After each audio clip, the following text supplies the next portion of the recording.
بسم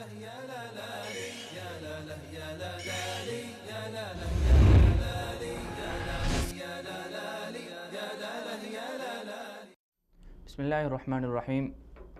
ناظرین کرام، پروگرام بات چیت کے ساتھ میں ہوں میزبان غلام نبی مدنی. ناظرین کرام، کل ملک کی تاریخ میں کل پہلی بار ایک تاریخی فیصلہ ہوا جس میں ملک کے منتخب وزیر اعظم کو عدلیہ نے نااہل قرار دیا. ناظرین کرام، عدل و انصاف کا یہ ایک انوکھا واقعہ ہے جس کی وجہ سے ملک میں ایک طرح سے خوشی کا سماں ہے. ہم دیکھتے ہیں کہ ملک کے اندر اس تاریخی فیصلے کے بعد بہت سے لوگوں کی طرف سے اس فیصلے کو سراہا گیا، عدلیہ کو داد دی گئی. ہم یہ بھی دیکھتے ہیں کہ بہت سے لوگ آئندہ عدلیہ سے یہ توقع کر رہے ہیں کہ اس طرح کے فیصلے عدلیہ آئندہ بھی نافذ کرتی رہے گی. ناظرین کرام، لیکن دوسری طرف بدقسمتی سے ہم اپنے معاشرے کو دیکھیں تو ہمارے معاشرے میں بہت سی ایسی چیزیں ہیں، بہت سے ایسے کیسز ہیں جن کے فیصلے سال ہا سال سے پینڈنگ میں ہیں. اگر ہم ملک کی تاریخ کی بات کریں تو ملک کی تاریخ کے اندر تقریباً اس وقت بھی 3 ملین کے قریب ایسے کیسز ہیں جو پینڈنگ میں ہیں. ناظرین کرام، آخر ایسی کیا وجوہات ہیں جن کی وجہ سے معاشرے کے اندر عدل و انصاف میں تفریق ہے، یکسانیت نہیں ہے؟ غریب کے لیے انصاف کچھ اور ہے اور امیر کے لیے انصاف کچھ اور ہے. جب سیاسی حلقوں کی طرف سے بات کی جاتی ہے تو انصاف کے لیے اور کسی بھی خاص آدمی کے اوپر جب کسی قسم کا مقدمہ درج کر دیا جاتا ہے تو پورے کا پورا سیاسی حلقہ اس مقدمے کی طرف دوڑ جاتا ہے. لیکن جب ایک بات ہوتی ہے غریب آدمی کی، ایک عام آدمی کی، تو اس کے لیے کوئی آواز نہیں اٹھاتا. ناظرین کرام، آج ہم اسی عنوان سے بات کر رہے ہیں کہ معاشرے کے اندر عدل و انصاف کس طرح سے اپنے اثرات مرتب کرتا ہے اور کیوں ہمارے معاشرے کے اندر یکسانیت نہیں ہے، کیوں ہمارے معاشرے کے اندر تفریق ہے. ناظرین کرام، آج ہم اس عنوان پر بات کریں گے. ہمارے ساتھ اسٹوڈیو مہمان ہوں گے مولانا اقرار احمد عباسی صاحب، اور ان کے ساتھ ہمارا ساتھ دیں گے لائیو کال پر معروف صحافی جناب اولیاء مقبول جان صاحب، اور اسی طرح ان کے علاوہ ہمارا ساتھ دیں گے مولانا زاہد الراشدی صاحب، اور اسی طرح ہمارا ساتھ دیں گے جماعت اسلامی کے نائب امیر فرید احمد پراچا صاحب. تو ہم اپنے پروگرام کو شروع کرتے ہیں ہمارے اسٹوڈیو مہمان سے. مولانا اقرار احمد عباسی صاحب، آپ کا بہت شکریہ. آپ ہمارے ہاں تشریف لائے اور آپ نے وقت دیا. اقرار احمد عباسی صاحب، آج ہم بات کر رہے ہیں معاشرے کے اندر عدل و انصاف کس طرح سے اپنے اثرات مرتب کرتا ہے اور معاشرے میں عدل و انصاف کی کیا اہمیت ہے. جی، تو آپ کیا سمجھتے ہیں کہ معاشرہ، ایک اسلامی معاشرہ یا ایک اسلامی معاشرہ کس طرح عدل و انصاف کے ذریعے آئندہ مستقبل میں عوام کے لیے اچھے نتائج لے کے آ سکتا ہے، اور اسلامی نقطہ نظر عدل و انصاف کے حوالے سے کیا ہے؟ اسلام کیا کہتا ہے؟ بسم اللہ الرحمن الرحیم، ان الحمدللہ والصلاة والسلام علی رسول اللہ، اما بعد. محترم غلام نبی مدنی صاحب، سب سے پہلے آپ کا شکریہ، آپ نے مجھے اپنے پروگرام میں دعوت دی ہے. دیکھیں، ہم مسلمان ہیں اور میرا دعویٰ ہے کہ ہمارے پاس انصاف کا سب سے مضبوط ترین نظام موجود ہے. باقی دنیا میں جتنے بھی نظام ترتیب دیے گئے ہیں وہ سارے کے سارے انسانوں کے ترتیب دیے ہوئے ہیں. وہ چاہے آپ کوئی بھی نظام دیکھ لیں، کمیونزم ہے اور باقی جتنے بھی نظام ہیں، وہ سارے انسانوں کے ترتیب دیے ہوئے ہیں، اور انسانوں کے ترتیب دیے ہوئے نظام محدود وقت کے لیے ہوتے ہیں، محدود ضروریات کے لیے ہوتے ہیں، محدود علاقوں کے لیے ہوتے ہیں. جبکہ ہمارے پاس جو عدل و انصاف کا نظام ہے وہ اللہ تعالیٰ کا ترتیب دیا ہوا ہے.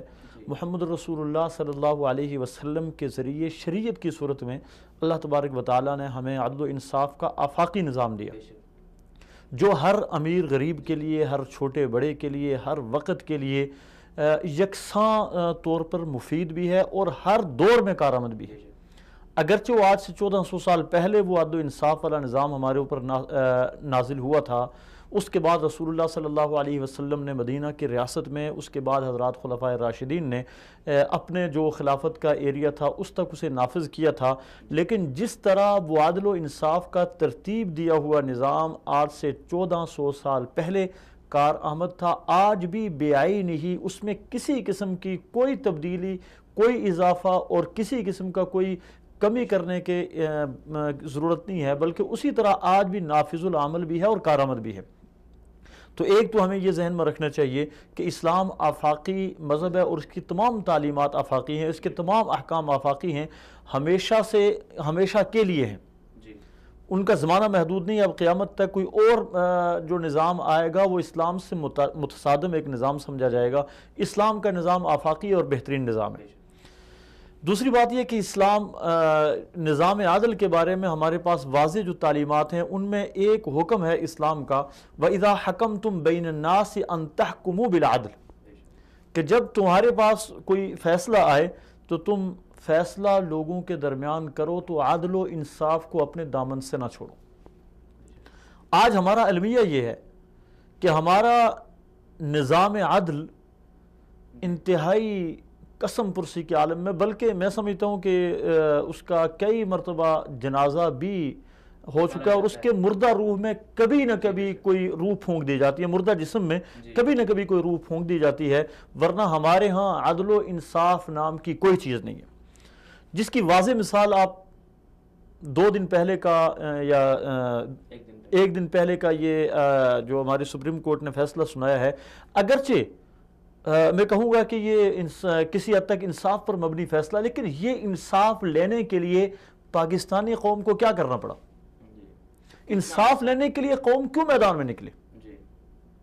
انصاف لینے کے لیے اتنا دباؤ ڈالا گیا، دھرنے دیے گئے، انصاف لینے کے لیے پوری قوم کو جام کیا گیا، نظام کو جام کیا گیا، دھمکیاں دی گئی، اور لگتا تھا کہ شاید پورے ملک میں جو ہے وہ افراتفری پھیل جائے گی، آگ لگ جائے گی، نہ جانے ہمارا ملک کن حالات سے دوچار ہو جائے گا۔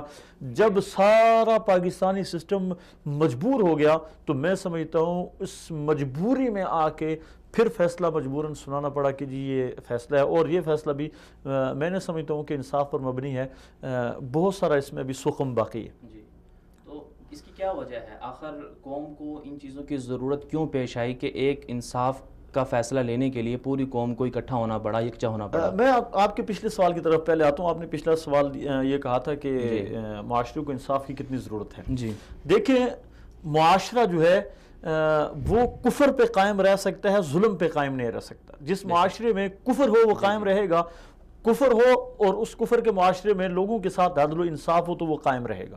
لیکن اگر ایک معاشرہ ہے اور وہ پورا معاشرہ اپنے آپ کو اسلامی معاشرہ کہلاتا ہے تو وہ اگر ظلم اور ناانصافی کے اوپر مبنی معاشرہ قائم ہے تو وہ قائم نہیں رہ سکتا۔ اس کی سزائیں مختلف صورتوں میں ملتی رہتی، ظالم حکمرانوں کی صورتوں میں بھی، بے روزگاری کی صورت میں بھی، قحط کی صورت میں بھی، بارشوں کے نہ ہونے کی صورت میں بھی، گرمی کی زیادتی کی صورت میں بھی، یعنی ایسے اللہ تبارک و تعالیٰ کے عذاب مسلط ہوتے رہتے ہیں لوگوں کے اوپر کہ لوگوں کو اس بات کا اندازہ نہیں ہوتا کہ ان کے کس عمل کی سزا انہیں مل رہی ہے۔ لیکن معاشرے کے اندر ہونے والی وہ ناانصافی، معاشرے کے اندر ہونے والا وہ ظلم، جس کی دادرسی کرنے والا کوئی بھی نہیں ہوتا، آج انصاف کرنے والا کوئی بھی نہیں ہوتا، تو اس کی وجہ سے معاشرہ بگاڑ کا سبب بنتا ہے۔ اگر معاشرے نے کسی بھی معاشرے نے قائم رہنا تو اس معاشرے کے لیے ضروری ہے کہ اس معاشرے میں بلا تفریق انصاف کو عام کیا جائے، تفریق نہ ہو، انصاف، غریب امیر کے لیے الگ انصاف کے معیار نہ ہو، ترازو سب کے لیے برابر ہو، انصاف کا ترازو سب کے لیے برابر ہوں اور اس ترازو کے دونوں پلڑے برابر ہوں۔ یہ نہ ہو کہ جب امیر کا وقت آئے وہ جھک جائے اور جب غریب کا وقت آئے وہ اوپر ہو جائے۔ تو امیر اور غریب کے لیے انصاف کا ترازو جس معاشرے میں ایک ہو، جس معاشرے میں وہ لوگ جو صاحب حیثیت ہیں، صاحب اقتدار ہیں، جن کے ہاتھ میں قوت ہے، طاقت ہے، ان کے لیے اور ایک غریب ریڑھی بان کے لیے انصاف کا معیار ایک ہی ہو، وہ معاشرہ قائم رہے گا۔ اور جس معاشرے میں انصاف کے معیار تبدیل ہو جائیں، جس معاشرے میں امیر غریب کو الگ نظر سے دیکھا جائے، الگ انصاف کے لیے ان کے کٹہرے لگتے ہوں، تو وہاں پر وہ معاشرہ کبھی بھی قائم نہیں رہ سکتا۔ تو معاشرے کے لیے انصاف کا یکساں ہونا ضروری۔ جی، تو یہ انصاف کے اندر یکسانیت اور اس میں عدم تفریق کا نہ ہونا، یہ آئے گا کیسے معاشرے کے اندر؟ ان کو کون لائے گا؟ دیکھیں، ہمارے ہاں ہمیشہ اس طرح کی چیزیں موضوع بحث اس وقت بنتی ہیں جب کوئی بڑا واقعہ ہو جاتا ہے۔ جی، مجھے بھی یاد آ گئی، آپ کو بھی یاد آ جی گئی. پچھلے ہفتے تک اس طرح کا واقعہ نہیں ہوا تھا تو مجھے بھی یاد نہیں تھا، آپ کو بھی یاد نہیں تھا. ٹی وی پہ بیٹھے ہوئے باقی اینکر پرسن جو ہے جو ایک فریق کی حمایتی ہیں، ایک فریق کے مخالف ہیں، آج سے ایک ہفتہ پہلے کسی کو یاد نہیں تھا. آج تمام ٹی وی پہ بیٹھے ہوئے اینکر پرسن وہ عدل و انصاف کے چرچے عام کر رہے ہیں، اور یہ ہو گیا، اور کوئی حق میں بول رہا ہے اور کوئی مخالفت میں بول رہا ہے. دیکھیں ہمارا معاشرہ، میں شاید بڑی بات نہ کہیں اس کو، تو ہمارا پورا معاشرہ کرپٹ ہے.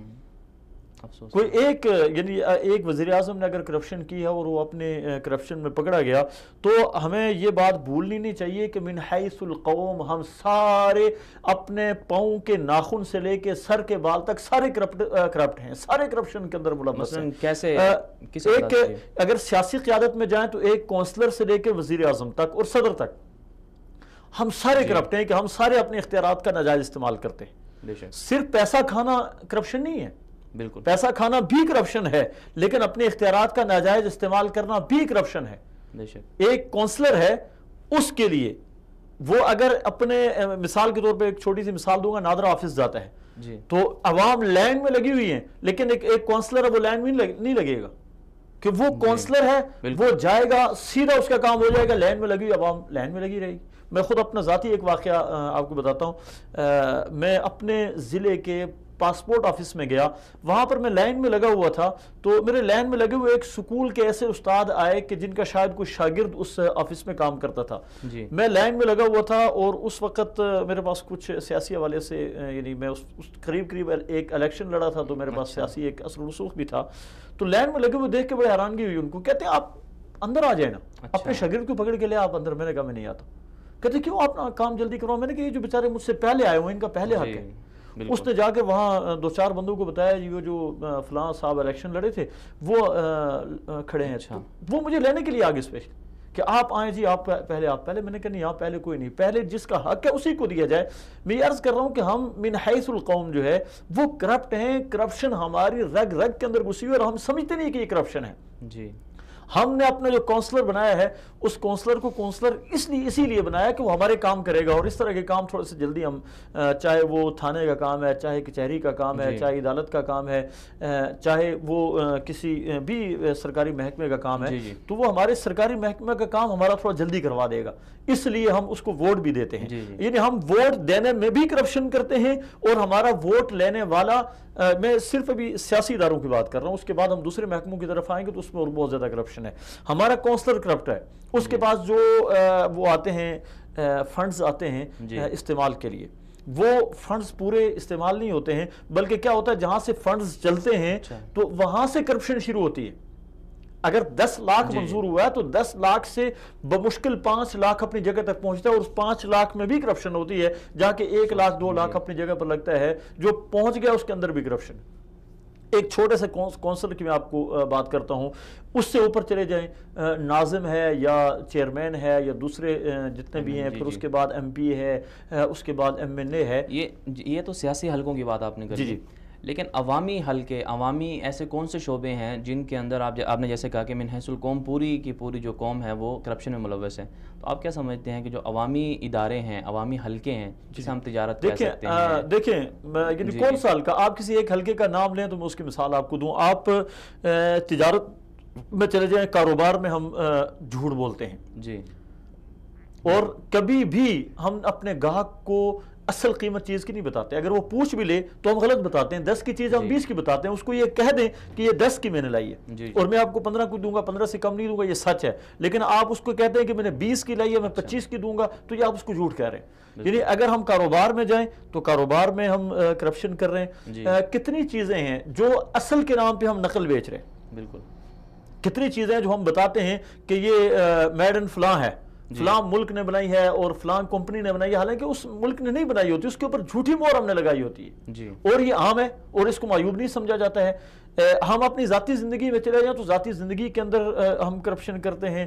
ہمارے تعلیمی اداروں میں کرپشن ہے، ہمارے ہاسپٹلز میں کرپشن ہے، ہمارے ٹھیکوں میں چاہے وہ پرائیویٹ ہوں یا چاہے سرکاری ٹھیکے ہوں ان میں کرپشن ہے. ہمارے تمام اداروں کے اندر کرپشن ہے. ایک ماسٹر ہے، اگر وہ اپنی ڈیوٹی پوری نہیں کرتا اور اپنی حاضری لگاتا ہے تو یہ کرپٹ ہے. بالکل.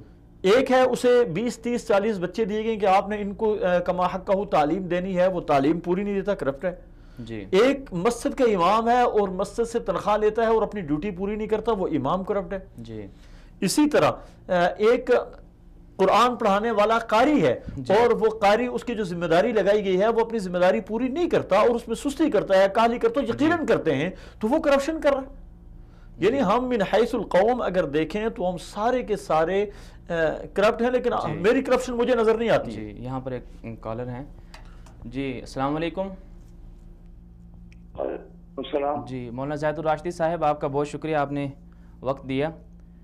جی مولانا یہ بتائیے گا کہ معاشرے کے اندر عدل و انصاف کی کیا اہمیت ہے؟ ہم دیکھتے ہیں کہ ہمارے معاشرے کے اندر مساوات نہیں ہے، تفریق ہے. عام آدمی کے لیے انصاف کچھ اور ہے اور جو امیر آدمی ہے اس کے لیے انصاف کچھ اور ہے. تو آپ کیا سمجھتے ہیں کہ اسلامی نقطہ نظر سے عدل و انصاف کے بارے میں اسلام کیا کہتا ہے؟ بسم اللہ الرحمن الرحیم. جناب نبی کریم صلی اللہ علیہ وسلم کا ارشاد گرامی اس سلسلے میں واضح طور پہ موجود ہے. جی جب بخاری شریف کی روایت ہے جی جی کہ نبی کریم صلی اللہ علیہ وسلم کی خدمت میں جب فاطمہ مخزومیہ کی سزا کے بارے میں جی سفارش کی گئی اور سفارش کے لیے حضرت اسامہ بن زید کو کہا گیا، جی تو جناب نبی کریم صلی اللہ علیہ وسلم نے جہاں اسامہ بن زید کو ڈانٹا یہ کہہ کے جی کہ تشفع فی حد من حدود اللہ، وہاں مسجد نبوی میں تشریف لے گئے جی اور خطبہ ارشاد فرمایا اور کہا دیکھو تم سے پہلے امتوں کی ہلاکت کے اسباب میں ایک یہ بھی تھی کہ اگر کوئی عام آدمی جرم کرتا تو اس کو سزا دی جاتی تھی اور بڑا آدمی جرم کرتا تو اس کو سزا سے بچانے کی کوشش کی جاتی تھی. یہ جناب نبی کا فرمایا کہ سوسائٹی کی تباہی کا ذریعہ ہوتا ہے. قانون میں مساوات نہ ہو اور عدل نہ ہو، انصاف نہ ہو تو معاشرے میں کبھی امن قائم نہیں ہو سکتا اور معاشرہ فساد کا شکار ہو جاتا ہے. خود جناب نبی کریم صلی اللہ علیہ وسلم کا اسوہ حسنہ یہ ہے کہ جناب نبی کریم صلی اللہ علیہ وسلم نے خود کو بدلے کے لیے پیش کیا. جب ایک مجلس میں ویسے ہی دل لگی میں حضور نے کسی اپنے ساتھی کی کمر پہ چھڑی ماری تو اس نے کہا یا رسول اللہ میں تو بدلہ لوں گا. نبی کریم صلی اللہ علیہ وسلم نے اپنی کمر مبارک سامنے کر دی، چھڑی اس کے ہاتھ میں دی. وہ یہ الگ بات ہے کہ اسے چھڑی پھینک دی اور حضور کے جسم سے لگ گیا. کہا یا رسول اللہ میں نے تو ویسے یہ بات چیک کرنے کے لیے کہی تھی. جناب نبی کریم صلی اللہ علیہ وسلم کا ارشاد گرامی بھی اور حضور کا اسوہ حسنہ بھی اس بات کی شہادت دیتے ہیں اور ہمیں سبق دیتے ہیں کہ معاشرے میں سب کے ساتھ انصاف ہوگا، قانون کا سامنا سب کو یکساں کرنا پڑے گا اور قانون کی عملداری سب کے لیے ایک جیسی ہوگی تو انصاف قائم ہوگا، ورنہ انصاف قائم نہیں ہو سکتا. صحابہ کرام رضوان اللہ علیہ وسلم اور خلفائے راشدین کے زمانے میں یہ عملی طور پر ہمیں ایک ایسی سوسائٹی کا تصور دیا گیا، اور تصور نہیں بلکہ عملی نمونہ پیش کیا گیا. ایک عام آدمی خلیفہ وقت سے مجمع عام میں پوچھ سکتا ہے اور پوچھنے کے خلاف یہ آپ نے کرتا پیر رکھا ہے، یہ تو آپ کا حق نہیں بنتا تھا، یہ مساوات کے خلاف ہے. اور حضرت عثمان رضی اللہ عنہ نے اپنے آپ کو حج کے موقع پر مینا میں کئی بار احتساب کے لیے پیش کیا. میرے کسی عامل کے بارے میں تمہیں کوئی شکایت ہو تو میں اس کا بدلہ دینے کے لیے تیار ہوں. بہت فیصلے فرمائے. جناب یہ کریم صاحب کی سنت مبارکہ خلافت راشدہ کا معاشرہ خلفائے راشدین کا طرز عمل ہمیں یہ بتاتا ہے. ویسے بھی کامن سینس کی بات ہے، اس پہ کوئی دلیل دینے کی ضرورت نہیں ہے. کامن سینس کی بات ہے کہ انصاف ہوگا امن ہوگا، انصاف نہیں ہوگا تو امن قائم کرنا ممکن نہیں ہے. انصاف ہی امن کی بنیاد ہے، عدل ہی امن کا سب سے بڑا ذریعہ ہے. آج ہمارا ایک بڑا رویہ یہ ہے کہ ہم یہود کی اس سوسائٹی کی طرح معاشرتی تفاوت کے شکار ہو گئے. ایک عام آدمی جرم کرتا ہے تو اس کو جرم کی آخری سزا تک پہنچانے کی کوشش کی جاتی ہے، اور بڑے آدمی سے جرم ہوتا ہے آخری حد تک اسے جرم کی سزا سے بچانے کی کوشش کی جاتی ہے. یہ رویہ جب تک ہم ختم نہیں کریں گے نہ انصاف مہیا ہوگا، نہ امن مہیا ہوگا، اور نہ ہم اپنے مسائل سے نجات پا سکتے ہیں۔ جی یہ بتائیے گا کہ عدل و انصاف کو نافذ کرنا یا معاشرے کے اندر مساوات کو رائج کرنا یہ عدالتوں کا یا حکومتی اداروں کا کام ہے، یا عوام بھی اپنے ذریعے سے معاشرے کے اندر عدل و انصاف قائم کر سکتے ہیں؟ اصل کام تو ہے اداروں کا، جی پارلیمنٹ کا کام ہے، حکومت کا کام ہے، عدلیہ کا کام ہے، لیکن اگر کوتاہی ہو رہی تو عوام احتجاج کر سکتے ہیں، اپنی آواز بلند کر سکتے ہیں اور توجہ دلا سکتے ہیں۔ جیسے صحابہ کرام کے دور میں بات کی جاتی رہی ہے، عوام کا احتساب عوام کا حق ہے۔ جی یہاں صدیق اکبر رضی اللہ عنہ نے اپنے پہلے خطبے میں ارشاد فرمایا تھا کہ اگر میں سیدھا سیدھا چلوں تو میرا ساتھ دو، اور اگر ٹیڑھا چلنے لگوں فقط جرمونی، مجھے سیدھا کر دو، یعنی مجھے راہ راست پہ لاؤ۔ یہ اس تقدمونی کے جملے میں بہت سی باتیں شامل ہیں۔ احتساب کی جو صورت بھی ہو عوام اختیار کر سکتے ہیں، لیکن امن قائم کرنا، انصاف فراہم کرنا، عدل فراہم کرنا بنیادی طور پہ حکومت کا کام ہے، اور اس کے نگرانی کے عمل درآمد کے اپنا اہتمام کروانا، نگرانی کرنا یا عدلیہ کرنا۔ جی اچھا یہ بتائیے گا کہ کل سپریم کورٹ نے پاکستان کے منتخب وزیر اعظم کو نااہل قرار دیا ہے، آپ کیا سمجھتے ہیں کہ عدالت کا یہ فیصلہ ملک میں عدل و انصاف کی راہ ہموار کرے گا، اور آئندہ عدلیہ سے یہ توقع کی جا سکتی ہے کہ معاشرے کے اندر عدلیہ انصاف کو بلا تفریق نافذ کرے گی؟ یہ اگر عدلیہ ہماری عدلیہ اسی طرح احتساب پہ قائم رہے اور سب کا احتساب یکساں کرے تو آئندہ رویے سے پتہ چل جائے گا۔ اگر عدلیہ احتساب کے طرز پر آئندہ بھی قائم رہتی ہے اور سب کے ساتھ اسی طرح کا انصاف مہیا کرتی ہے تو پاکستان کے معاشرے میں بہتری کی توقع کی جا سکتی ہے اور امید کی کرن ہو سکتی ہے۔ لیکن اگر یہ صرف ایک کیس جو ہوا ہے اور باقی کیسوں میں نہیں ہوگا تو پھر معاملہ پہلے سے بھی خراب ہونے کی توقع۔ جی بہت شکریہ مولانا زاہد الراشدی صاحب۔ جی مولانا نے اسلامی نقطہ نظر کے حوالے سے بہت اچھی باتیں کی کہ خلفائے راشدین کے دور میں جب کوئی مثال ملتی تو خلفائے راشدین نے اپنے طرز عمل سے ثابت کیا اور یہ کہا کہ اگر میں غلطی بھی کروں تو آپ مجھے سیدھا کریں۔ سیدنا صدیق اکبر رضی اللہ تعالیٰ عنہ کا جو پہلا خطبہ ہے نا، جس طرح ہمارے لیے رسول اللہ صلی اللہ علیہ وسلم کے حجۃ الوداع والے خطبے کی اہمیت ہے عدل و انصاف کے عنوان پہ، اسی طرح سیدنا صدیق اکبر رضی اللہ تعالیٰ عنہ کا پہلا خطبہ اس عنوان پہ ہمارے لیے ایک بہت بڑی مثال ہے۔ آپ صلی اللہ علیہ وسلم نے آخری حج کے موقع پہ ارشاد فرمایا کہ کسی گورے کو کالے پر کوئی تمیز حاصل نہیں ہے، اور اسی طرح کسی بڑے کو چھوٹے پہ، کسی امیر کو غریب پہ، اور اسی طرح سیدنا صدیق اکبر رضی اللہ تعالی عنہ نے عدل و انصاف کی اعلیٰ مثال قائم کرتے ہوئے یہ ارشاد فرمایا کہ اگر تم دیکھو کہ میں حق کے راستے پہ ہوں تو تم میرا ساتھ دو، اور اگر تم دیکھتے ہو کہ میں حق کے راستے سے ہٹ گیا فقومونی کے الفاظ ارشاد فرمائے کہ تم مجھے سیدھا کر دو۔ قومونی یعنی مجھے پکڑ کے سیدھا اور سیدھے راستے پر لاؤ، اگر نہیں آتا تو مجھے پکڑ کے سیدھے راستے پر۔ اب سوال یہ بھی ہے نا کہ مسئلہ یہ بنا ہوا ہے کہ اس زمانے کی جو عوام تھی وہ رسول پاک صلی اللہ علیہ وسلم کی تربیت یافتہ تھے۔ آج کے دور میں ہم دیکھتے ہیں کہ عوام کے اندر، جیسے کہ آپ نے تذکرہ کیا، عوام من حیث القوم کرپشن میں ملوث ہے اور خیانت اور بددیانتی کے مرتکب ہے، تو آپ کیا سمجھتے ہیں کہ عوام کو کون سیدھا کرے؟ دیکھیں ایک چیز تو ہے کہ اعمالکم و اعمالکم، کہ یہ جو ہمیں اوپر کرپشن نظر آتی ہے یہ ہمارے نیچے کے اعمال ہوتے ہیں۔ ہم برے اعمال کرتے ہیں، اللہ تعالیٰ ظالم ہمارے اوپر مسلط کرتے ہیں جو عدل و انصاف نہیں کرتے، جو کرپشن کرتے ہیں۔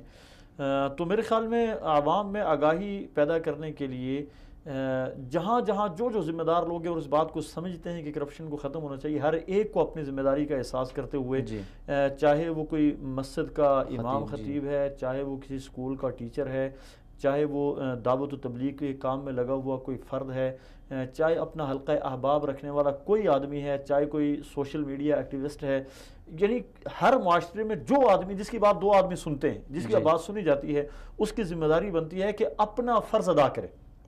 میں اپنا فرض ادا کروں، آپ اپنا فرض ادا کریں، میں اور آپ دو آدمیوں کو تیار کریں کہ آپ نے بھی اپنا فرض ادا کرنا ہے، وہ آگے دو آدمیوں کو اور تیار کریں کہ آپ نے لوگوں کے اندر سے کرپشن ختم کرنی ہے، سب سے پہلے اپنی ذات کے اندر سے کرپشن ختم کرنی ہے۔ تو میں سمجھتا ہوں کہ اگر عوام تیار ہو جائیں کہ کرپشن کا خاتمہ کرنا ہے تو عوام کے اندر سے کرپشن ختم ہو جائے گی، اللہ تبارک و تعالیٰ کے فیصلے بھی عوام کے حق میں آئیں گے اور صحیح حکمران ہمارے اوپر آئیں گے۔ اور اس سلسلے میں آپ جو ہمارا قانون ہے، جی جو ہمارے قانونی ادارے ہیں، ان کا جو رویہ ہے اس سلسلے میں، اس کے بارے میں آپ کیا کہنا چاہیں گے؟ دیکھیں ہمارے طور پر یہ ہوتا ہے کہ عام طور پر ان کی سائڈ لے لی جاتی ہے، جی اور اپنے جو جاننے والے ہوتے ہیں رشوت لے لی جاتی ہے، اس کے ذریعے بچا دیا جاتا ہے۔ دیکھیں ہمارے ہاں جو سب سے پہلے جب بھی کسی قسم کا کوئی کیس ہوتا ہے وہ کیس تھانے میں جاتا ہے، جی ٹھیک ہے۔ سیاسی اثر و رسوخ رکھنے والے مجرم اگر تھانے میں جاتے ہیں تو انہیں پروٹوکول دیا جاتا ہے، جی ٹھیک ہے۔ دو وجہ سے پروٹوکول دیا جا رہا ہے، ایک تو یہ ہے کہ تھانے میں پہلے سے ان کے ساتھی بیٹھے ہوتے ہیں، جی اور انہی کی سفارشوں سے ایک ایس ایچ او کی تعیناتی ہوئی ہے، انہوں نے اپنے محنت کے ساتھ ایک تھانے دار لگایا ہے، ایک ایس پی لگایا ہے، ایک ڈی ایس پی لگایا ہے، ڈی پی او لگایا ہے، تو میں سمجھتا ہوں کہ وہ ضروری بات ان کا احترام کریں گے۔ جی ایک مجرم کا جب احترام کریں گے تو یقیناً انصاف کے تقاضے پورے نہیں ہوں گے۔ دوسرا یہ ہوتا ہے کہ بسا اوقات ان کو ڈر ہوتا ہے کہ اگر اس کو ہم نے پروٹوکول نہ دیا تو اس کی پیٹھ پہ کچھ طاقتیں ہیں، اس کے پیچھے کچھ طاقتیں ہیں، وہ طاقتیں ہمارے عرش کو ہلا کر رکھ دیں گے، جی ٹھیک ہے۔ تو اس لیے بھی اس کا احترام کیا جاتا ہے، سیاسی اثر و رسوخ استعمال کر کے قانونی ادارے جو ہے ان کو ذلیل کیا جاتا ہے، رسوا کیا جاتا ہے۔ تو سب سے پہلا جو قتل عام ہمارے تھانوں میں ہوتا ہے وہ اپنے سیاسی اثر و رسوخ اور دیگر اثر و رسوخ کی وجہ سے ہوتا ہے۔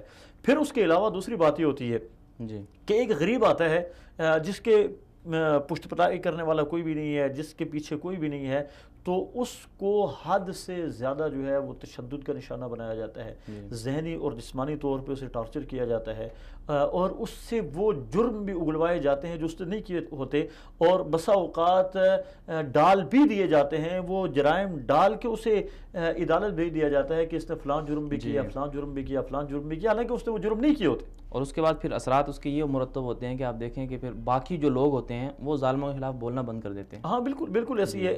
یہ ایک وہ ہے کہ بہت سارے پاکستان میں اگر آپ چلے جائیں ہر گلی محلے میں ایک نئی داستان آپ کو ملے گی کہ بہت سارے مظلوم جو ہے وہ طاقتوروں کا ظلم برداشت کر کے خاموش بیٹھے ہیں۔ انہیں معلوم ہے کہ انہیں نہ تو تھانے سے انصاف ملے گا، بلکہ اگر تھانے چلے گئے تو اور زیادہ ظلم کا شکار ہوں گے، مارے جائیں گے۔ جس کی ایک چھوٹی سی مثال میں آپ کو دوں گا کہ ایک انسپیکٹر نے بڑی جرت کے ساتھ ایک کیس پہ ہاتھ ڈالا۔ ایان علی کچھ سمگلنگ کرتے کچھ پیسہ بیرون ملک لے جاتے ہوئے پکڑی گئی تھی، کچھ نہیں بلکہ بہت سارا، اور اس کا معمول تھا پہلے اس کے اوپر کوئی ہاتھ نہیں ڈالتا تھا۔ ایک انسپیکٹر نے ہاتھ ڈالا، لیکن اس کا انجام کیا ہوا کہ اسے دن دہاڑے مار دیا گیا اور اس کے بعد کسی نے پوچھا نہیں۔ بالکل یہ ایک وارننگ ہوتی ہے کہ دیکھو اگر مجرموں پہ تم نے ہاتھ ڈالا تو ان مجرموں کی پشت پناہی کرنے والے لوگ تمہیں زندہ نہیں چھوڑیں گے۔ اب کون ہاتھ ڈالے گا؟ کوئی بیوقوف ہی ہوگا جو ہاتھ ڈالے گا کہ اگر میں نے مجرم پہ ہاتھ ڈالا تو میرا انجام بھی وہی اسی انسپیکٹر والا ہوگا۔ تو ملک میں جو بدامنی اور اسی طرح کی جو دہشت گردی کی وارداتیں ہوتی ہیں، تو آپ کیا سمجھتے ہیں اس میں ان چیزوں کا بھی ہاتھ ہوتا ہے کہ جب آپ کسی کے ساتھ انصاف نہیں کرتے ہیں، کسی کے ساتھ ظلم کرتے ہیں، کوئی آپ کو اگر کوئی ادارے والا یا کوئی اور عام آدمی بھی اگر آپ کے ساتھ تعاون کرنا چاہتا ہے، آپ الٹا اسی کو مجرم بنا دیتے ہو، اسی کو مارتے ہو، تو اس سے جرائم واقعی بڑھتے ہیں۔ دیکھیں دو چیزیں ہیں، ایک تو یہ ہے کہ بعض لوگ ہیں ان کے ساتھ بسا اوقات زیادتیاں ہوتی ہیں بہت زیادہ، اور انہیں جب انصاف کی امید نہیں رہتی تو وہ مجرم بن جاتے ہیں، جی وہ جرائم کا راستہ اختیار کر لیتے ہیں، اور پھر وہ قتل بھی کرتے ہیں، پھر وہ چوری بھی کرتے ہیں، پھر وہ ڈاکے بھی مارتے ہیں، اور انہی ڈاکوں کے ان کو پتہ ہوتا ہے کہ اگر ہمارے پاس بہت سارا پیسہ ہوگا تو قانون ہمیں کچھ بھی نہیں کہے گا۔ ہم سب سے پہلے تھانے کو رشوت دیں گے، تھانے نے رشوت قبول نہ کی عدالت کو دیں گے، عدالت نے رشوت قبول نہ کی اعلیٰ عدالت کو دیں گے، اعلیٰ عدالت نے نہ دی تو وزارت یعنی عدالت عظمیٰ کو دیں گے، سپریم کورٹ کو دیں گے، کہیں نہ کہیں ہماری رشوت چل جائے گی اور ہم چھوٹ جائیں گے۔ کسی بھی دنیا کے ملک میں چلے جائیں جہاں پر قانون کی عملداری ہے وہاں پر جرائم نہیں ہوتے۔ جی بالکل، جہاں بھی قانون کیا، میں اس کے لیے چھوٹی سی مثال سعودی عرب کی دوں گا۔ سعودی عرب میں آج بھی چور کے ہاتھ کاٹے جاتے ہیں، جی سعودی عرب میں آج بھی قاتل کو مقتول کے بدلے میں قتل کر دیا جاتا ہے۔ جی اس لیے پوری دنیا میں اس طرح کے جرائم کی شرح سب سے کم ہے سعودی عرب۔ بالکل، اور یہی اگر ہمارے ہاں بلا تفریق ہر چور کو چوری کی سزا ملے، ہر قاتل کو اس کے قتل کی سزا ملے، سیاسی وابستگیاں نہ ہوں، اور سیاسی وابستگیاں عدل و انصاف کے اوپر اپنا اثر و رسوخ نہ ڈالیں، تو میں سمجھتا ہوں کہ جرائم کی شرح صرف 2-4 مجرموں کو لٹکانے سے بالکل زیرو پہ آ سکتی ہے۔ جی جی بہت شکریہ اوریہ مقبول جان صاحب۔ سر یہ بتائیے گا جی سر یہ بتائیے گا کہ آپ کافی عرصہ بیوروکریسی میں رہے، پاکستانی سوسائٹی کو بھی آپ نے قریب سے دیکھا ہے، تو آپ کیا سمجھتے ہیں کہ معاشرے میں عدل و انصاف کو کیوں پامال کیا جاتا ہے؟ کیا اس کی وجہ عوام ہے کہ عوام مختلف اپنے حلقوں میں کرپشن کے مرتکب ہوتے ہیں، اس لیے اوپر جو ہمارا اوپر کا طبقہ ہے وہ بھی کرپشن میں ملوث ہوتا ہے؟ دیکھیے، پاکستان کی بیوروکریسی کو مکمل طور پہ کرپٹ کرنے میں جو سب سے زیادہ ہاتھ ہے وہ پولیٹیکل لیڈرشپ کا ہاتھ ہے۔ گزشتہ 30-35 سال سے پولیٹیکل لیڈرشپ نے اپنے مفادات کے لیے پاکستان مکمل طور پر دو حصوں میں تک آدھی بیوروکریسی جو ان سے وہ غلط قسم کام ہیں، اپنے کے خلاف کرواتے ہیں، بیچتے ہیں، ان کی زمین قبضہ کرتے ہیں، ان کے پاس سارے باپ جو کہ عام یہی وجہ ہے وہ یہی بیوروکریسی ہے وہ کرپشن کے راستے پاکستان کو تو مقصد اس کا ہوتا ہے اس وقت کو آگے بڑھ ان کو ساتھ لے کے تو اصل مسئلہ کام کر لیں اور کرپشن کی کو پکڑ لیں تو پھر ٹھیک ہو سکتا۔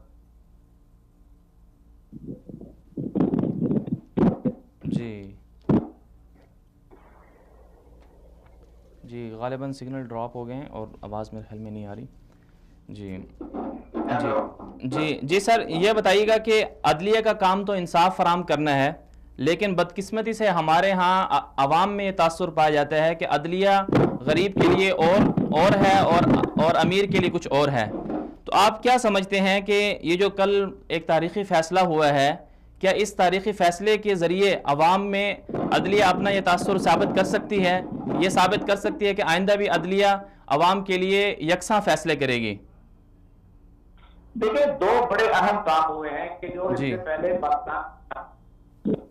پہلا کام یہ ہوا ہے پاکستان کی تاریخ کے اندر کبھی بھی کسی سٹنگ پرائم منسٹر کے مخالف اس کے اپنے ماتحت بیوروکریٹ جو تھے انہوں نے انویسٹیگیشن کی۔ ہمیشہ یہ ہوتا تھا اور یہی اسی لیے نواز شریف صاحب جو تھے ان کو بہت اعتماد تھا کہ جے آئی ٹی جو ہے ان کے حق میں فیصلہ کر لے کیونکہ ان کے ماتحت تھے، لیکن پہلی دفعہ پاکستان کی بیوروکریسی نے ان کو ایک ایسی سطح پہ لا کے ان کے خلاف فیصلہ کیا ہے اور انہوں نے اپنی جسے ثابت کیا ہے کہ ہم ایماندار اور آنےسٹ ہیں۔ اور دوسرا یہ ہے کہ سٹنگ پرائم منسٹر کے خلاف بھی فیصلے بہت کم آئے ہیں جو کہ عدالت عالیہ کے، تو یہ بہت بڑا تازہ ہوا کا جھونکا ہے اور یہ پاکستان کا نیا راستہ متعین کرے۔ اچھا سر یہ بتائیے گا کہ آپ ایسی کیا تجاویز دے سکتے ہیں کہ معاشرے کے اندر بلا تفریق جو ہے عدل و انصاف قائم ہو جائے، یا عوام کے اندر جو عوامی سطح پر جو کرپشن ہوتی ہے، جھوٹ اور ملاوٹ کا جیسے ایک دھندا چلتا ہے، تو ان کو کیسے ختم کیا جا سکتا ہے؟ اس میں علماء کردار ادا کر سکتے ہیں یا حکومتی حلقے کردار ادا کر سکتے ہیں؟ دیکھیں، علماء کا کردار تو بہت زیادہ ہے بنیادی طور پر۔ دیکھیں نا، آپ نے آج تک آپ کے تمام علماء جتنے بھی ہیں پاکستان کے اندر ہیں، ہماری جتنی بھی سیاسی پارٹیاں ہیں، انہوں نے ہمیشہ اسلام کی شریعت کے نفاذ کے لیے تو کوئی کام نہیں کیا، ٹھیک، عدل و انصاف کے حق کو بھی کام نہیں کیا، انہوں نے جمہوریت کے لیے کام کیا ہے۔ مطلب آپ خود دیکھ لیں، مولانا فضل الرحمان نے کبھی کہا ہے شریعت نافذ کرو، وہ تو کہتے ہیں جمہوریت کی بقا کی جدوجہد کر رہے ہیں، آج بھی یہی کر رہے ہیں۔ جماعت اسلامی نے کبھی کہا ہے شریعت نافذ کرو، جمہوریت کی بقا کے لیے جدوجہد کر رہے ہیں۔ جمعیت علماء پاکستان نے پارٹی نے کبھی کہا ہے نافذ کرو، سسٹم بقا، جمہوریت بقا کے لیے، اور جب بھی دو دفعہ انہوں نے شریعت کام کیا، اللہ تعالیٰ نے فتح دی۔ ایک دفعہ قادیانیوں کے خلاف جب اللہ تعالیٰ نے ان کو فتح نصرت کی، اور دوسری دفعہ جب سلمان تفسیر کے وقت جب بینک پیش ہو رہا تھا اس سے کھڑے اللہ نے فتح نصرت کی۔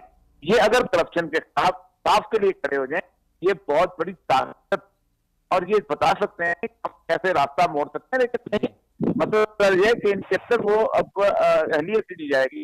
میں یہ سمجھتا ہوں کہ اس میں وہ جو اللہ تبارک و تعالیٰ کی جو ایک ہے نا ایک عذاب جو ہے، ہم تم کو گروہ میں ایک دوسرے کو گردنیں کٹوا کے عذاب کا مزہ دکھائیں گے، یہ ہمارے علماء جو ہیں اس عذاب کا شکار ہیں، اس گروہی تقسیم کے عذاب کا شکار ہیں۔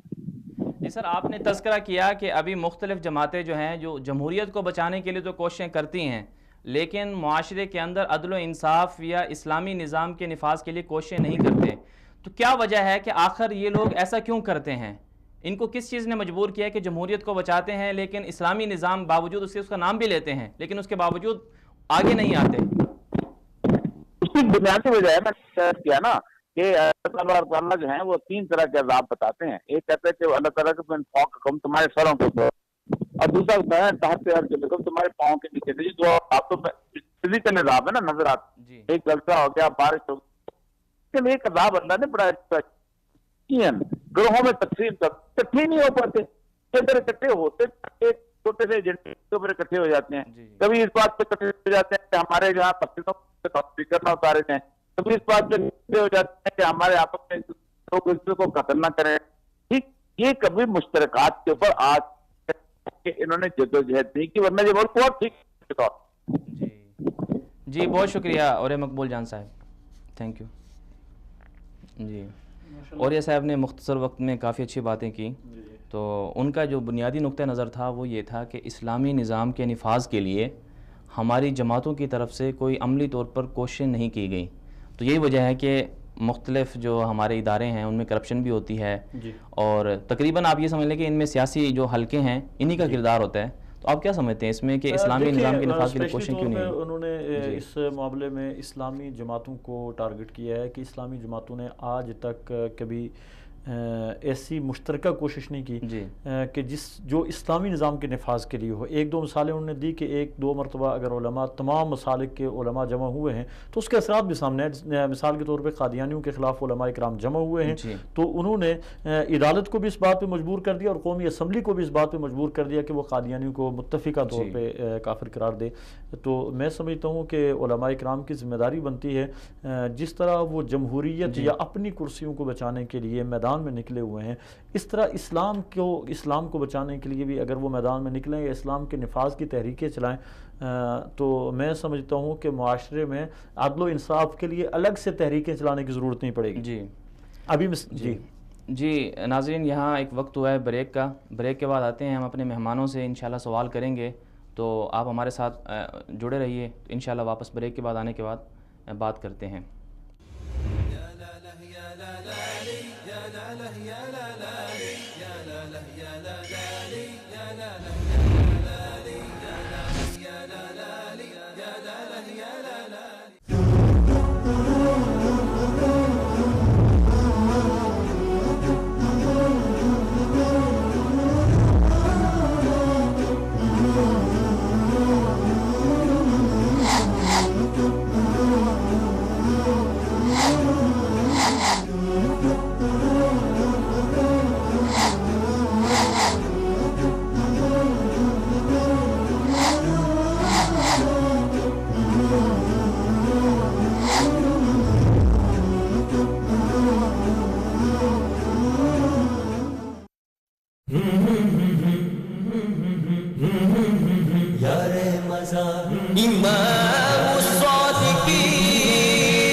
سفر میں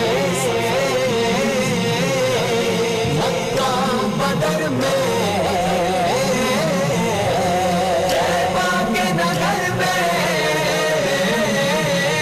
صداقت کے بحر میں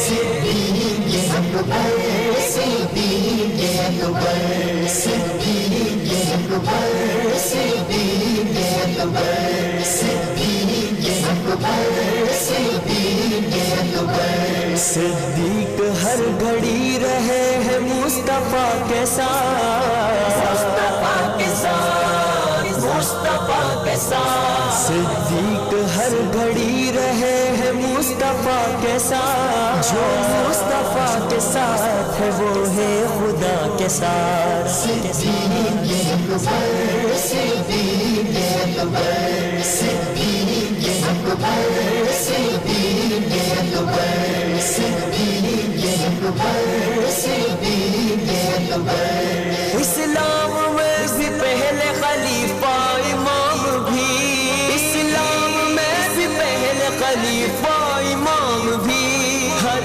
چیز میں پہل جو کہ فضل خدا کے ساتھ صدیق اکبر صدیق اکبر صدیق اکبر صدیق اکبر صدیق اکبر صدیق اکبر ہجرت میں غار سور میں بدر و احد میں بھی بدر و احد میں بھی ہجرت میں غار سور میں بدر و احد میں بھی صدیق ہے مزار میں بھی مصطفیٰ کے ساتھ مصطفیٰ کے جانشین سامان گھر کا سارا اٹھا لائے یار غار سامان گھر کا سارا اٹھا لائے یار غار خوشیاں ہو یا کہ غم سب خیر الورا کے ساتھ صدیق اکبر صدیق اکبر صدیق اکبر صدیق اکبر صدیق اکبر صدیق اکبر کنیت ابو بکر ہے تو صدیق ہے لقب کنیت ابو بکر ہے تو صدیق ہے لقب زندہ زندہ ہے سچ جو آج بھی ان کی صدا کے ساتھ ان کی صدا کے ساتھ صدیق اکبر صدیق اکبر صدیق اکبر صدیق اکبر صدیق اکبر صدیق اکبر ہم چار یار والے اجاگر ہے جنتی اجاگر ہے جنتی ہم چار یار والے اجاگر ہے جنتی باقی تمام پھر کہے اہل بلا کے ساتھ اہل بلا کے ساتھ صدیق اکبر صدیق اکبر صدیق اکبر صدیق اکبر صدیق اکبر امام الصادقین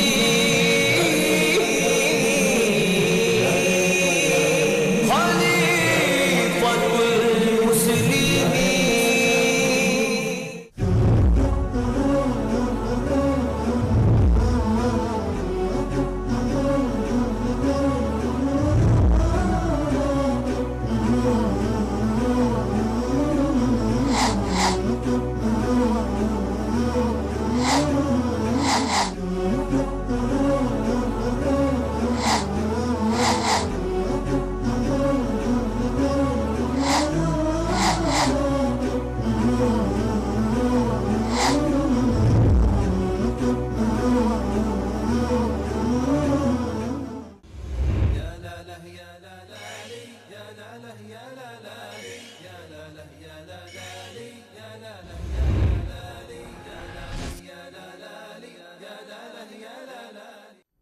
جی ناظرین، بریک کے بعد خوش آمدید۔ آج ہم بات کر رہے تھے کہ معاشرے کے اندر عدل و انصاف کے کیا اثرات ہوتے ہیں، اور ہمارے ہاں جو کل عدالت نے ایک تاریخی فیصلہ دیا، اس تاریخی فیصلے کے بعد کیا ملک میں احتساب کی ایک جو فضا ہے وہ قائم ہو جائے گی؟ کیا بلا تفریق جتنے بھی کرپٹ لوگ ہیں، جتنے بھی خائن لوگ ہیں، ان کا محاسبہ شروع ہو جائے گا؟ ہم ان سوالوں پر بات کر رہے ہیں۔ ہمارے ساتھ اس سے پہلے بھی بات ہوئی، مہمانوں نے ہمیں جوائن کیا، اور اس کے بعد بھی انشاءاللہ ہمیں جوائن کریں گے مہمان، جن میں ڈاکٹر فرید احمد پراچا صاحب اور ہمارے اسٹوڈیو مہمان ہیں جناب اقرار احمد عباسی صاحب، وہ بھی شامل ہیں۔ تو ہم بات کرتے ہیں، اپنی بات کو آگے بڑھاتے ہیں کہ اقرار عباس صاحب، آپ یہ بتائیے کہ کل جو ملک میں ایک تاریخی فیصلہ ہوا، ایک منتخب وزیر اعظم کو عدالت نے ہٹا دیا. تو حالانکہ ہونا یہ نہیں چاہیے تھا کہ جو منتخب سربراہ ہے کسی بھی معاشرے کا یا کسی بھی ملک کا، اس کو تو پاک دامن ہونا چاہیے، اس کو تو صادق اور امین ہونا چاہیے. لیکن بدقسمتی سے عوام نے ایسے وزیر اعظم کو منتخب کیا جو کرپٹ بھی تھا اور جسے کہہ لیں کہ صادق اور امین بھی نہیں تھا. تو کیا اسلامی تاریخ میں پہلے کبھی ایسا ہوا کہ کسی منتخب سربراہ کو عدالت میں کھڑا کیا گیا ہو اور پھر عدالت نے اس کے خلاف فیصلہ دیا؟ دیکھیں ہمارے ہاں جو احتساب کا ایک وہ پایا جاتا ہے، کنسپٹ پایا جاتا ہے، وہ اور قسم کا ہے. جی. اسلام میں جو احتساب کا کنسپٹ پایا جاتا ہے وہ اور قسم کا ہے. جی. ہمارے ہاں جو بڑے لوگ ہوتے ہیں، وزیر اعظم ہوتا ہے یا صدر ہوتا ہے، ان کو بہت ساری جگہوں سے استثناء حاصل ہوتا ہے. جی. اسلام میں استثناء کا کوئی تصور نہیں پایا جاتا ہے. جی. مسلمانوں کا جو خلیفہ یا مسلمانوں کا جو حاکم ہوتا ہے، اس سے کوئی ایک رعایا کا عام آدمی بھی احتساب کر سکتا ہے. جی. چہ جائے کہ عدالت اس کا احتساب کرے وہ ایک الگ چیز ہے. اس کے لیے مثال سیدنا عمر رضی اللہ تعالیٰ عنہ کی تو ایک بہترین مثال ہے کہ رعایا کے ایک عام آدمی انہیں کہتا ہے کہ میں آپ کو جمعے کا خطبہ نہیں دینے دوں گا جب تک کہ آپ میری بات کا جواب نہ دیں. کہ مال غنیمت میں چادریں آئی ہیں، سب کو ایک ایک چادر ملی ہے، کپڑے نہیں بنے، آپ نے پورے کپڑے پہنے اور چادر وہی ہے. تو حضرت عمر رضی اللہ تعالیٰ عنہ نے صفائی دی وہاں پہ اپنی اور کہا کہ میرے بیٹے نے ایک چادر مجھے دی تھی، میری گواہی موجود ہے، میرے بیٹے نے مجھے چادر دی تھی. تو ہم دونوں میں سے کسی کے بھی کپڑے پورے نہیں بنتے تھے، بیٹے نے چادر مجھے ہدیہ کر دی، میرے کپڑے پورے بن گئے.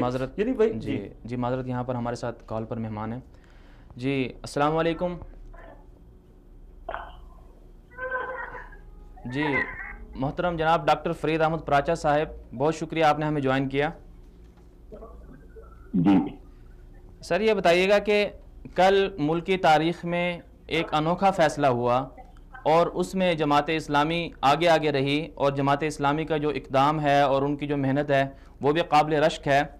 اور آپ کیا سمجھتے ہیں کہ اس فیصلے کے بعد ملک کے اندر جو کرپٹ اور خائن لوگ ہیں ان کا احتساب بلا تفریق شروع ہو جائے گا؟ کیا عدالت، یہ تاثر جو عدالت پر یہ الزام ہے عوام کی طرف سے یہ سمجھا جاتا ہے کہ عدالت ہمارے جو امیر اور جو غریب میں جو تفریق ہے عدالت کی طرف سے کی جاتی ہے، کیا اس فیصلے کے بعد یہ تاثر زائل ہو جائے گا؟ جی بسم اللہ الرحمن الرحیم. واقعہ ایک تاریخی فیصلہ ہے اور خاص طور پر اس کا پہلو یہ ہے کہ اوپر سے احتساب شروع ہے، نیچے سے احتساب تو ہوتا ہی ہے، کہیں کسی پٹواری کا، پولیس کے سپاہی کا، لیکن اس وقت سب سے بڑے ایگزیکٹو کا یعنی ملک کے وزیر اعظم کا احتساب ہوا ہے اور انہیں صفائی کا پورا موقع دیا گیا. ان کے لیے ایک دفعہ 5 رکنی کمیشن، پھر JIT، پھر اس کے بعد تو یعنی کوئی کمی جو ہے وہ نہیں رہی. اس سے 3 چیزیں جو ہیں وہ نکلیں گی. ایک تو یہ ہے کہ فوری طور پہ جو ہماری پٹیشن تھی جماعت اسلامی سب کے احتساب کے لیے، ہم سلیکٹو قسم کے اور منتخب احتساب کے نہیں، ہر طرف کا آدمی کا احتساب، چاہے وہ کسی پارٹی میں ہے، کسی طبقہ زندگی میں ہے، اس کا احتساب ہونا چاہیے. اسی کے لیے ہم نے کرپشن فری پاکستان تحریک شروع کی تھی اور اسی لیے ٹرین مارچ اور ریلیاں اور جلسے کیے تھے. تو ایک تو یہ بہت بڑی کامیابی ہے کہ یہ سلسلہ آگے چلے گا، یہ ابتدا ہے، انتہا نہیں ہے. دوسری بات جو ہمارے ہاں یعنی خاندانی بادشاہت ہے، اس پر ایک بہت بڑی ضرب لگی ہے اور اس انداز پہ کہ جو ہمارے ہاں ڈیموکریسی کے نام پر بھی پھر ایک طرح سے خاندان مسلط ہے، تو اس سے بھی نجات ملے گی. تیسری بڑی بات تو ہے اس کے ساتھ جو 2 جماعتی ایک سسٹم چلا ہوا تھا کہ کبھی یہ اور کبھی وہ، تو اب معاملات جو ہے وہ دوسری طرف بھی آئیں گے. یعنی لوگ بیرٹ پہ دیکھیں گے وہ دیتے ہوئے، قیادت لاتے ہوئے کہ کون اللہ سے ڈرنے والا ہے، کس کا دامن صاف ہے، کس پر کرپشن کے الزام نہیں ہے، کس نے پلاٹ نہیں لیے، کس نے جو ہے وہ قرضے معاف نہیں کروائے. تو یہ ایک اچھی اچیومنٹ ہے اور اس سے انشاءاللہ تعالی معاملات اور زیادہ بہتر اور آگے چلیں گے. جی ڈاکٹر صاحب یہ بتائیے گا کہ کل اگرچہ وزیر اعظم صاحب کو نااہل قرار دے دیا اور تاریخی فیصلہ بھی سنا دیا گیا، لیکن سوال یہ ہے کہ جو لوٹا ہوا پیسہ ہے جو ملک سے باہر ہے، صرف وزیر اعظم نہیں اور بھی کتنے لوگ ہیں جن کی طرف سے کرپشن کی گئی ہے، اس خزانے کو، ملکی خزانے کو واپسی کیسے لایا جائے گا؟ کہ اصل ہدف ہی یہ ہے کہ پاکستان قرضوں تلے دبا ہوا ہے، $1 ہمارے اوپر قرضہ ہے، جبکہ بیرون ملک $450 بلین ہمارا موجود ہے. تو وہ اگر واپس آئے گا تو ملک کی معیشت ٹھیک ہوگی. یہاں یہ ہے کہ جو ایک طبقہ معاف یافتہ طبقہ ہے ان کی وجہ سے ٹیکس غریبوں پہ لگ رہے ہیں، یعنی 70% جو ہے وہ بالواسطہ ٹیکس ہے، اور ان بالواسطہ ٹیکس کی وجہ سے بجلی مہنگی، گیس مہنگی اور پانی میسر نہیں ہے، یعنی زندگی کی سہولتوں سے ایک عام آدمی بالکل محروم ہے. تو اس لیے ہم یہ سمجھتے ہیں کہ یہ ایک احتساب کے عمل کے ساتھ ملک کی معیشت بھی مضبوط ہوگی اور ہم قرضوں سے بھی نجات حاصل کر سکتے ہیں، اور ایک دفعہ ملک ترقی کے راستے پہ گامزن ہو سکتا ہے. جی ڈاکٹر صاحب یہ بتائیے گا کہ آپ کی طرف سے اگرچہ جو سیاسی حلقے ہیں اور جو وزیر اعظم کی طرف سے جو منتخب سابق وزیر اعظم تھے نواز شریف صاحب، ان کے خلاف تو ایک تحریک چلا دی گئی، لیکن آپ کیا سمجھتے ہیں کہ ہمارے ہاں جب کبھی کوئی غریب آدمی پکڑا جاتا ہے یا اس پر ظلم ہوتا ہے تو اس کے خلاف سیاسی حلقے یکجا نہیں ہوتے اور کوئی آواز نہیں اٹھاتا؟ چنانچہ ہم دیکھتے ہیں کہ ایان علی کو جس نے گرفتار کیا اس کو مار دیا گیا، لیکن اس کے مجرم کو ابھی تک نہیں پکڑا گیا. اسی طرح ہم دیکھتے ہیں کہ ایک پاکستانی عام شہری کو عدالت نے کافی عرصے قید رکھا اور مرنے کے بعد اس کو پھانسی بھی چڑھا دی گئی. مرنے کے بعد جو ہے فیصلہ یہ دیا گیا کہ اس پر تو کوئی جرم ثابت نہیں ہو سکا، وہ تو بری ذمہ تھا. تو آپ کیا سمجھتے ہیں کہ عوام کے لیے، عام آدمی کے لیے سیاسی حلقوں کی طرف سے، سیاسی جماعتوں کی طرف سے کوئی ایسا لاہے عمل کیوں نہیں مرتب کیا جاتا کہ ان پر جب ظلم و ستم ہوتا ہے تو اس کے خلاف ان کو انصاف مل جائے؟ سیاسی جماعتوں کا امتحان ہوتا ہے کہ جب عام آدمی کے اوپر بات آئے تو ان کی زبانیں گنگ ہو جاتی ہیں، وہ مصلحت کا شکار ہو جاتے ہیں. زندہ انسانوں کو زندہ دفن کیا گیا، زندہ جلایا گیا ہمارے ملک میں، لیکن اس کے بعد بھی وہ معاملات جو ہے وہ سیاست کی بھیڑ چل گئے اور ان لوگوں کو کوئی سزا نہیں ہوئی. تو جماعت اسلامی تو ہمیشہ آواز اٹھاتی رہی ہے، اور ہم یہ سمجھتے ہیں کہ عام آدمی کے لیے آواز اٹھانا، یہ سیاست اس سے چلے نہ چلے، آپ کو کتنی پریشانی ہو، یہ ایک عبادت کا کام ہے، اس لازمی طور پر اللہ تبارک و تعالیٰ کی طرف سے اس کا اجر بھی ملے گا. تو ہم تو اپنا ایک حصے کا کام کر رہے ہیں، لیکن میں آپ کی بات سے میں اتفاق کرتا ہوں کہ سیاستدانوں کو، دینی سیاسی جماعتوں کو ایسے وقت میں بھی اسی اتحاد کا مظاہرہ کرنا چاہیے جن کا وہ اس وقت مظاہرہ کر رہے تھے جب موجودہ حکومت کے خلاف ایک تحریک موجود تھی.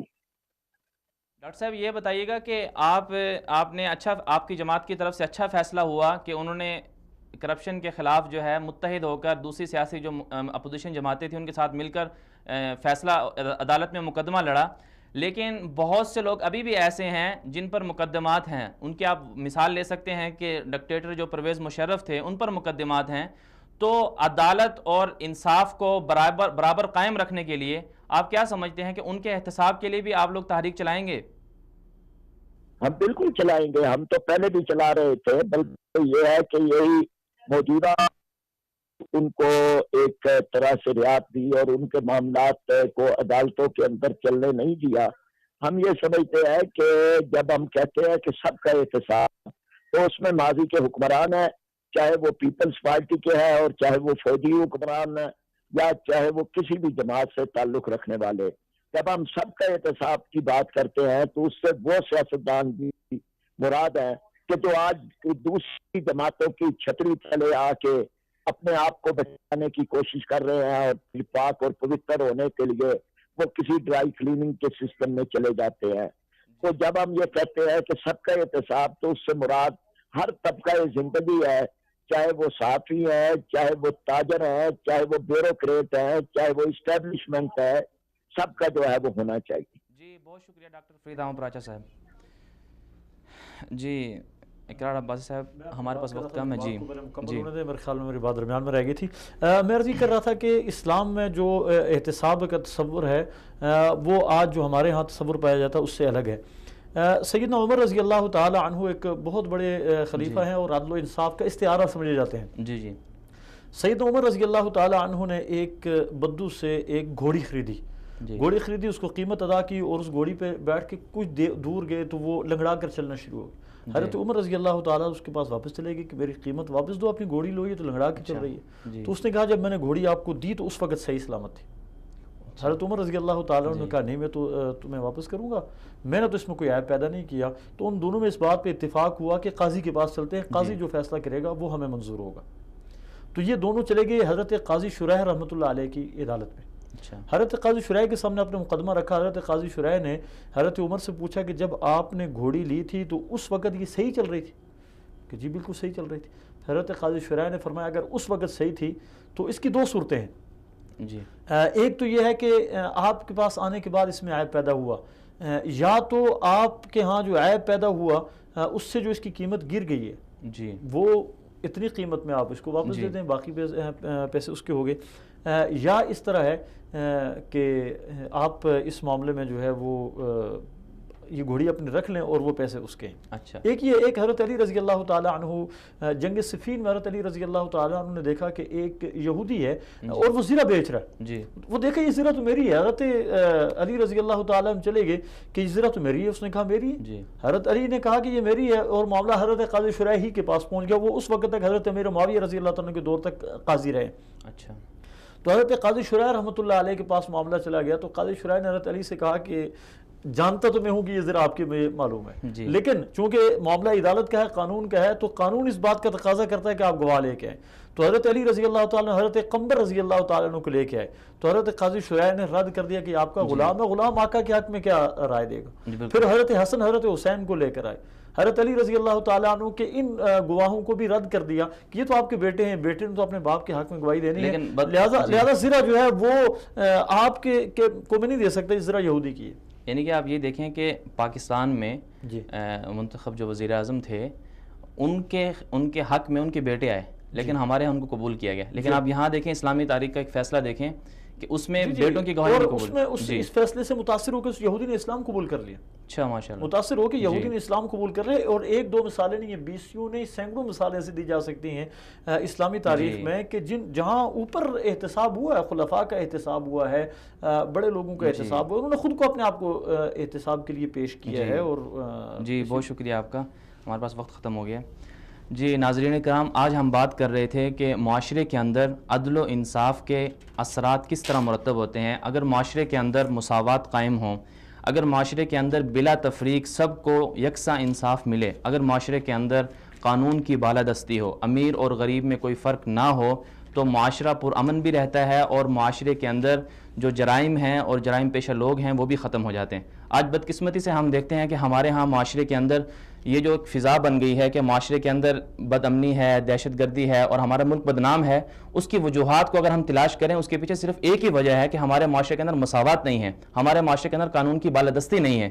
جب قانون کی بالادستی ہو جائے گی تو اس کے بعد یقیناً ہمارا معاشرہ دنیا میں ایک اچھا نام بھی اچھی مثالوں کے لیے بھی پیش کیا جائے گا، اور ہمارے معاشرے کے اندر جو بدسکونی ہے اور ناانصافی ہے اور جو ظلم و ستم ہے وہ بھی ختم ہو جائے گا۔ اب دیکھیں، اب کل کا جو فیصلہ ہے اس پر اگرچہ کچھ لوگوں کو اعتراض ہے کہ ایک وزیر اعظم کے خلاف یہ فیصلہ آیا، لیکن آپ نے جیسے سنا کہ ہمارے ہاں اسلامی تاریخ کے اندر ایسے واقعات ملتے ہیں کہ جن میں خلیفہ راشد کو عدالت میں کھڑا کیا گیا اور ان کا مقدمہ سنا گیا، ان کے جو مخالف تھے ان کا بھی مقدمہ سنا گیا۔ اس کے باوجود جو خلیفہ راشد تھے، اس وقت کے سربراہ تھے اسلامی ملک کے، کتنی حدود اسلامی جو ملک تھا اس وقت کس قدر اس کا رقبہ تھا، اس کے باوجود اس امیر کے خلاف، اس خلیفہ راشد کے خلاف فیصلہ آیا اور انہوں نے قبول کیا۔ آپ نے سنا کہ حضرت علی رضی اللہ تعالی عنہ کے 2 بیٹے بھی گواہی کے طور پر پیش کیے گئے، لیکن اس کے باوجود فیصلہ جو ہے وہ انصاف پر قائم ہوا اور انصاف کے لیے ہے۔ جی تو اس لیے آپ یہ دیکھیں کہ حسن اور حسین رضی اللہ تعالی عنہما جیسے صحابہ اکرام بھی اپنے والد کے حق میں آئے، لیکن اس کے باوجود بھی عدالت نے حق پر فیصلہ دیا۔ تو ہمارے ہاں کل کا جو فیصلہ ہوا یہ بالکل عدل و انصاف پر مبنی تھا۔